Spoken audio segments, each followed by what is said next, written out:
Kenapa orang Tionghoa terkenal sebagai pedagang ulung? Dan nggak main-main loh, usianya sampai ribuan tahun yang lalu. Baik dia itu sebagai pedagang di sebuah kota, di sebuah desa, bahkan sebagai perantau. Dan saya akan bongkar habis rahasianya di video kali ini.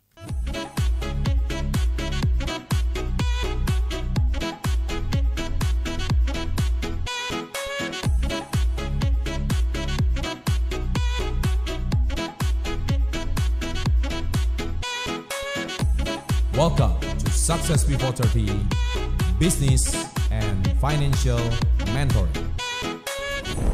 Sahabat entrepreneur, salam hebat luar biasa. Selamat datang di channel Success Before 30 yang mana channel ini udah konsisten memberikan edukasi tentang finansial, motivasi, bisnis, pengembangan diri selama 10 tahun terakhir. Dan kali ini saya akan membeberkan rahasia kenapa orang Tionghoa atau orang Chinese mereka tuh mampu mempunyai skill berdagang. Bahkan kalau darahnya itu dirobek ya, DNA pedagangnya mereka itu memang dagang gitu ya. Mereka itu kayaknya hebat dan jago banget. Kalau kamu nggak percaya, kamu datang aja ke kota terdekat kamu. Pokoknya kalau misalkan di kota yang paling banyak toko, paling banyak ruko, itu pasti banyak orang Chinese ya. Nah sekarang pertanyaan saya adalah, bukannya saya mau rasialis di sini ya, tapi itu ada sejarah turun-temurunnya. Nah semoga video saya kali ini akan menjabarkan kenapa kok rahasia turun-temurun ini begitu luar biasa dan akhirnya mereka bisa menjadi pedagang ataupun pengusaha yang hebat. Yang pertama, orang Chinese itu atau orang Tionghoa itu mereka tuh punya prinsip dagang itu yang penting untung tipis nggak apa-apa, yang penting barangnya itu berputar. Jadi gini, banyak orang itu pengen cuan banyak orang itu pengen dapat untung besar. Tetapi orang Tionghoa itu mereka untung tipis nggak apa-apa, yang penting barangnya itu muter. Mereka itu punya prinsip bahwa yang penting barang itu jalan. Bahkan mereka hitung-hitungan kalau pakai hutang sama bank, kalau hutang sama bank misalkan bunga 1 bulan 1%, mereka misalkan untungnya itu cuma 2%, mereka cuma untung 1% nggak masalah. Nah itu prinsipnya orang Tionghoa, yang penting barang jalan. Dan mereka itu punya satu prinsip bahwa selama ada pekerjaan, selama ada customer, selama ada langganan atau pelanggan, nggak masalah. Yang penting bisnis terus berputar. Kalaupun suatu hari bisnis mereka mati, mereka dengan cepatnya beradaptasi ke bisnis yang lain. Nah itu memang udah darah dagangnya itu seperti kayak gitu. Ya, jadi itu prinsip orang Tionghoa. Jadi kalau Anda hari ini bisnis pengennya untung besar, untung gede dan sebagainya, kemungkinan besar bisnis kamu nggak akan tahan lama. Karena cepat atau lambat kompetitor Anda juga akan memangkas habis profit Anda. Nah itu yang pertama. Yang kedua, bagi orang Tionghoa, kepercayaan itu yang paling utama. Sedangkan kalau saya lihat di kolom netizen, selalu mereka tanya, saya nggak bisa bisnis, kenapa saya nggak punya modal? Selalu mereka saya nggak punya modal. Padahal bagi orang Tionghoa, modal itu bukan cuma uang. Modal itu bisa berbentuk relasi, modal itu bisa berbentuk dipercaya oleh bos besarnya lagi, modal itu bisa berupa kejujuran, modal itu juga bisa berupa portofolio atau kredibilitas kamu, sehingga modal bukan yang paling utama. Sedangkan Anda yang nggak pandai berdagang, yang selalu mengatakan modal yang paling utama, Anda tidak mungkin bisa mendatangkan investor besar atau bos yang lebih besar yang mendanai bisnis kamu. Kenapa? Karena kamu nggak punya track record, kamu nggak punya footprint, kamu nggak punya rekam jejak, kamu nggak punya portofolio. Nah, bagi orang Tionghoa, yang paling utama itu adalah kepercayaan. Salah satu yang paling utama yang selalu, karena kebetulan saya juga keturunan Chinese, orang tua saya bahkan kakek saya itu juga sering mengajarkan kepada saya, business is all about trust. Bisnis itu adalah, yang paling utama adalah kepercayaan. No trust, don't do business. Nggak ada kepercayaan, nggak perlu melakukan bisnis. Sekali Anda menipu, 2 kali Anda menipu, besok Anda sudah nggak dipercaya lagi. Tetapi 1 rupiah pun Anda tahu uang itu larinya kemana, maka disitulah kredibilitasmu diuji. Kejujuranmu itu diuji.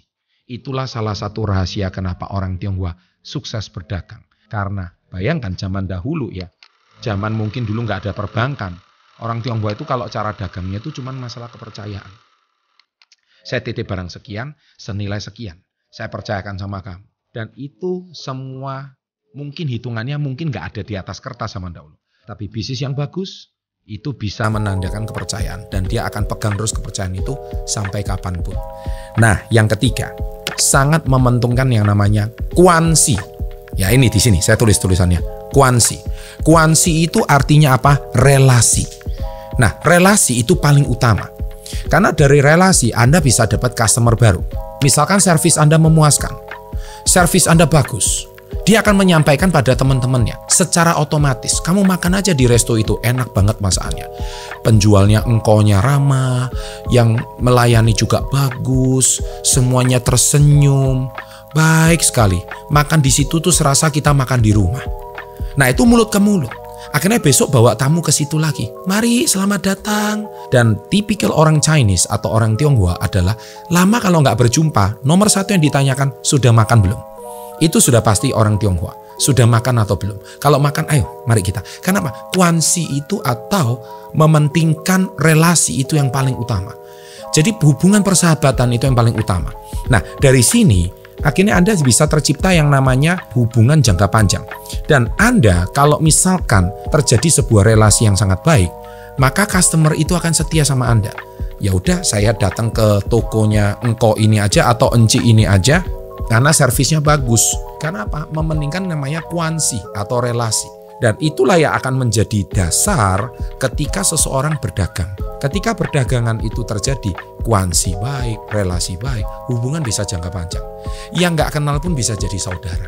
Saudara bukan cuma masalah uang, tetapi saudara ini adalah lebih pada hubungan. Perdagangan yang sukses adalah bagaimana sukses di atas suksesnya orang lain, bukan sukses dari penderitaan atau kerugian orang lain. Nah, itulah prinsip perdagangan orang Tionghoa yang bisa berumur ratusan hingga ribuan tahun. Semoga cerita singkat saya bisa Anda petik, ambil dari semangatnya orang Tionghoa, bagaimana mereka bisa sukses dalam berdagang dan berbisnis. Bukankah kita juga tahu bahwa orang Chinese hari ini banyak sekali di Indonesia maupun di seluruh dunia, mereka banyak yang jadi pengusaha besar. Tapi by the way juga banyak orang Chinese hidupnya susah ya. Jadi nggak selalu orang Tionghoa itu pandai berdagang, juga orang Tionghoa yang nggak pandai berdagang juga ada. Cuman kalau Anda punya esensi benar-benar orang Tionghoa yang pandai berdagang, semoga 3 poin ini bisa menjawab pertanyaan Anda semua. Sukses selalu, mari kita ambil spirit positifnya, dan jangan lupa like-nya. Salam hebat, luar biasa.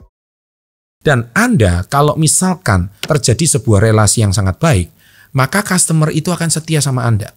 Ya udah, saya datang ke tokonya engkau ini aja atau enci ini aja karena servisnya bagus. Karena apa? Mementingkan namanya kuansi atau relasi. Dan itulah yang akan menjadi dasar ketika seseorang berdagang. Ketika perdagangan itu terjadi, kuansi baik, relasi baik, hubungan bisa jangka panjang. Yang nggak kenal pun bisa jadi saudara. Saudara bukan cuma masalah uang, tetapi saudara ini adalah lebih pada hubungan. Perdagangan yang sukses adalah bagaimana sukses di atas suksesnya orang lain, bukan sukses dari penderitaan atau kerugian orang lain.